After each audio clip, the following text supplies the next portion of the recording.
World Economic Forum identifies urban planning failure as a distinct risk factor.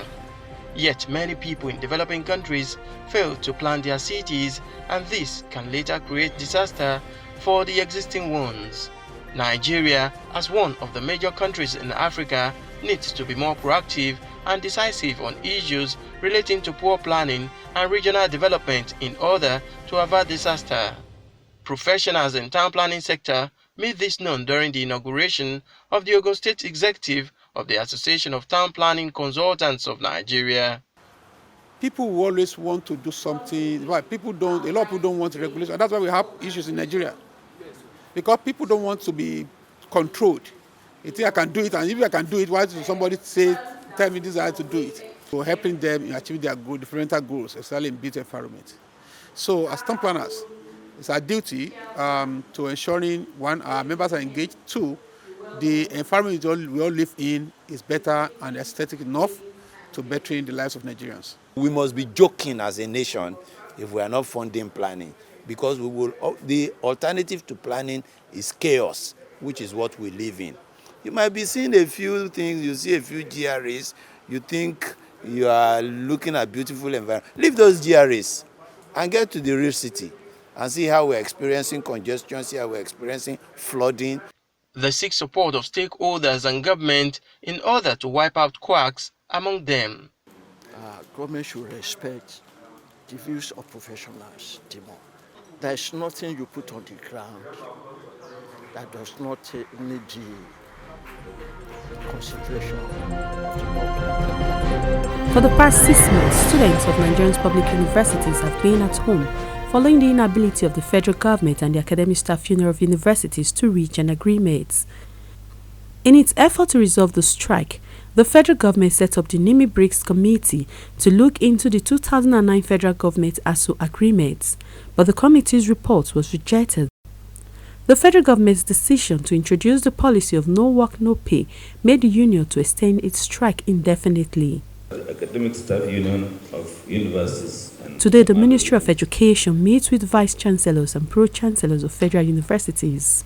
The outcome of the meeting is the setting up of a 14-man committee to look into areas where government has failed to reach a consensus with the union. Although no time frame is given as to when the committee is expected to come up with its reports, the government has promised that all grey areas will soon be resolved and lecturers will in no time resume work. Even Briggs himself is part of this committee.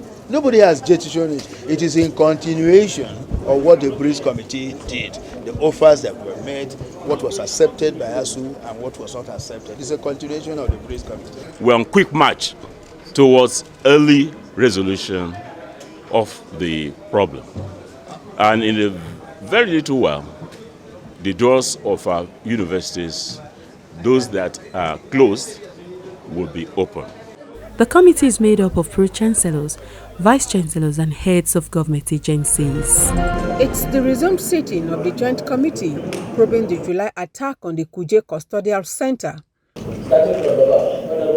Committee Chairman Shahaban Sharada, in his opening remarks, condemned the inability of security operatives to rise to the occasion in spite of adequate intelligence reports. Security is our collective responsibility, but as a parliament, have the mandate of the general public to carry out specific roles and function in order to ensure the security of life and property as well as their general welfare. But as the investigative hearing began, Interior Minister Rauf Aregbesola admitted errors on the part of security operatives positioned to tame the possible attack.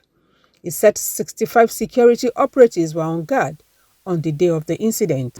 Our arrangement for protection of Kuje failed. The facility was breached. On the night of the attack, Kuje accommodated 994 inmates, out of which 64 were terror suspects.